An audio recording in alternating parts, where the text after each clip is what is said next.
లలిత jewellers వారి double ధమాకా offer. అన్ని బంగారు నగలపై తరుగులో 1% తగ్గింపు. పాత బంగారు నగల ఎక్స్చేంజ్ పై గ్రాముకు 150 రూపాయలు అదనంగా పొందండి. ఐ డ్రీమ్ చూస్తున్న ప్రేక్షకులందరికీ నమస్కారం. ఈ రోజు మనతో పాటు జ్యోతిష్య వాచస్పతి బ్రహ్మశ్రీ పోతుకుచ్చు చంద్రమౌళి శాస్త్రి గారు మనతో పాటు ఉన్నారు. నమస్కారం గురుగారు. ఓం శ్రీమాత్రే నమః. గురుగారు, ధర్మం కోసం శ్రీకృష్ణుడు యుద్ధ నియమాలను ఎందుకు ఉల్లంఘించాడు? అసలు ధర్మ సూక్ష్మం ఏంటి తెలియచేయండి గురుగారు. ధర్మో రక్షతి రక్షితః అంటే మన ధర్మాన్ని కాపాడలేనప్పుడు పరధర్మాన్ని కూడా ఎవరూ కాపాడలేరు. అంటే అమ్మ, ప్రతి ఇంట్లో కూడా ఒక గృహస్థుడికి కొన్ని ధర్మాలు ఆపాదించబడుతున్నాయి.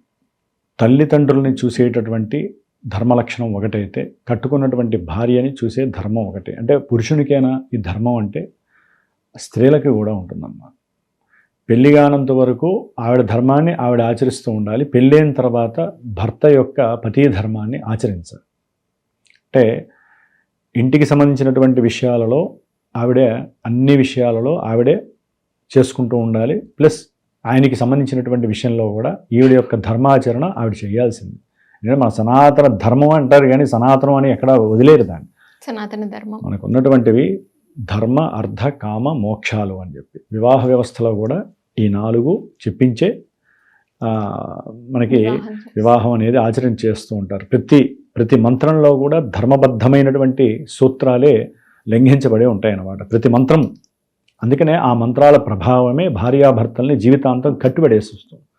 అందుకనే కొన్ని విషయాలు తల్లిదండ్రులు కూడా వివాహానికి ముందు ఏది ధర్మం ఏది అధర్మం, వివాహానికి కాకముందు ఎలా ఉండాలి, వివాహం అయిన తర్వాత ఎలా ఉండాలి అనే విషయాన్ని కూడా తల్లిదండ్రులు పిల్లలకి చెప్తూ ఉండాలి. ఒక చదువుకునేటటువంటి విద్యార్థి బయటికి వెళ్ళిన తర్వాత స్కూల్లో కానీ కాలేజీల్లో కానీ ఏ విధమైనటువంటి కొన్ని ధర్మసూత్రాల్ని ఆచరించాలో కూడా తల్లిదండ్రులే నేర్పించాలి. ఎట్లా పడితే అట్లా మాట్లాడకూడదు కదా. ముఖ్యంగా ఏంటంటే అమ్మా, మీరు అడిగారు ఈ ధర్మ విషయంలో న్యాయము నీతి ఇవన్నీ కూడా దాంట్లో అంతర్భాగమే. ఇవన్నీ కూడా వీటన్నిటికీ హై స్థాయిలో ఉండేది ధర్మం. ఒక్కోసారి ఈ ధర్మాచరణ వైపు వెళ్ళేటప్పుడు అన్నీ నేను నీతిగానే ఉన్నాను, నేను న్యాయంగానే ఉంటాను అనుకుంటే వాడు కళ్ళ ముందు ఎవరికైనా ఏదైనా ఇబ్బంది కలుగుతుందండి, మళ్ళీ నాకు కోర్టులు ఏం చేస్తాయో, పోలీసుల నుంచి ఆపదలు వస్తాయని చెప్పి వీడి ధర్మాన్ని కనుక అట్లాగే ఆచరించి నాకు సంబంధం లేదు, న్యాయము చట్టము ఏం చెబితే నేను అట్లాగే ఉంటా, ఇది నాకు సంబంధం లేదనుకుంటే ఒక ప్రాణం పోతుందా లేదా? అక్కడ ఏం చేయాలి? ఆ వ్యవస్థని పక్కకి తోసేయాలి. భగవంతుడు వీరికి ఒక జన్మనిచ్చాడు. ఆ ధర్మంలో వేరే జీవికి ఇబ్బంది కలుగుతున్నప్పుడు ఇవన్నీ పక్కకి నెట్టి, న్యాయము చట్టము ఇలాంటివన్నీ పక్కకి నెట్టి వీడి ధర్మం ఏంటి, వాడిని తీసుకువెళ్ళి ఎక్కడైనా కాపాడేటటువంటి ప్రదేశంలో చేర్పించాలి. ఒక మనిషి యొక్క ప్రాణాన్ని కాపాడాలి. అట్లాగే చదువుకునేటటువంటి విద్యార్థులు కానివ్వండి, లేకపోతే కట్టుకున్నటువంటి భార్యాభర్తలు ఎవరైనా సరే, చదువుకునేటటువంటి విద్యార్థులు టీచర్స్ దగ్గర, లెక్చరర్స్ దగ్గర అన్ని సందర్భాల్లో కూడా అబద్ధాలు చెప్పకూడదు. ఆ కాలేజీ నుంచో ఆ స్కూల్ నుంచో వాడికి నిష్క్రమించేటటువంటి సమయం ఆసన్నమైనప్పుడు ఆ విషయంలో వాడు ధర్మాన్ని అతిక్రమించి కొంతవరకు ఏదైనా అబద్ధాన్ని జోడించి చెబితేనే ఆ ధర్మం గట్టిగా నిలబడి వాడు మళ్ళీ వృద్ధిలోకి రావడానికి అవకాశం ఉంటుంది. అంతేనే కాదు, భార్యాభర్తల మధ్య కూడా ఈ ధర్మాచరణ విషయంలో చాలామంది పొరపాట్లు చేసేస్తూ ఉంటారు.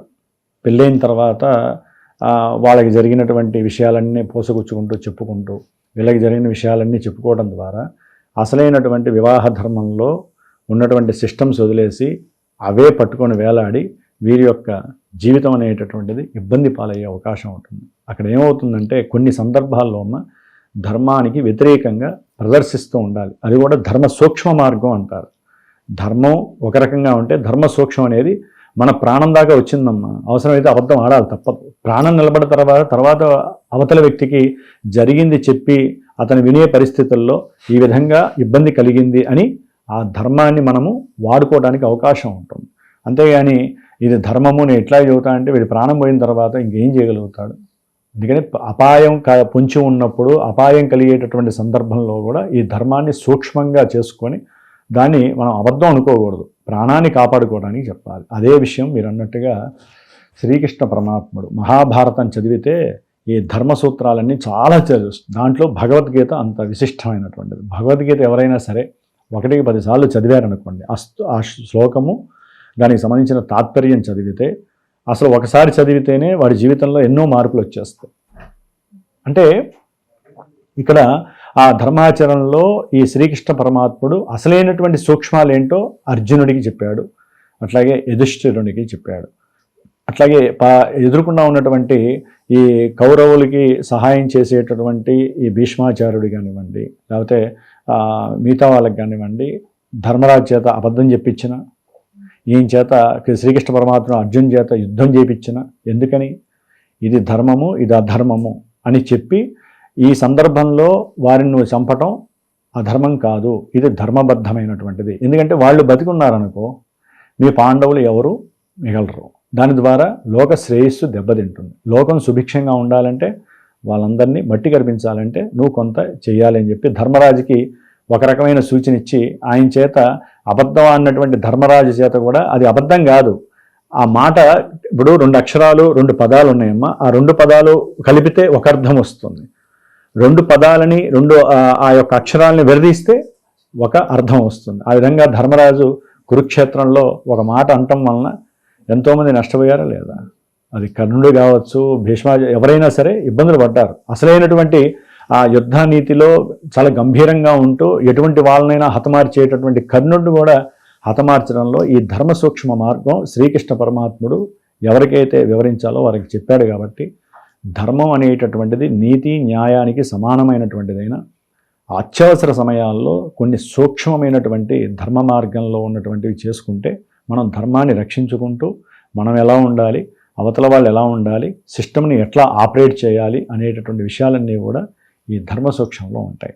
ఈ ధర్మం పాటించకే మనకి గాంధారి కథ కూడా ఉంటుంది మనకి మహాభారతంలో. అట్లాగే ధృతరాష్ట్రుడు, వీళ్ళేంటంటే కక్ష, ఈర్ష్య, కార్పణ్యము ఇవన్నీ కూడా పాండవుల మీద పెట్టుకొని కౌరవులు 108 మందిని పాడు చేసినటువంటి వ్యవస్థ కలిగిందా లేదా? వాళ్ళందరూ కూడా భీముడి చేతిలో చాలామంది హతమయ్యారా లేదా? దుర్యోధను లాంటి వాడు కూడా హతమయ్యాడు. ఎందుకని? అధర్మం వైపు వాళ్ళు ఎక్కువగా పోరాడారు. ధర్మం అని తెలిసినా దాన్ని వదిలేరు. ఇది ధర్మం కాదు అని వాళ్ళకి తెలుసు, కానీ అధర్మం వైపే వెళ్ళారు.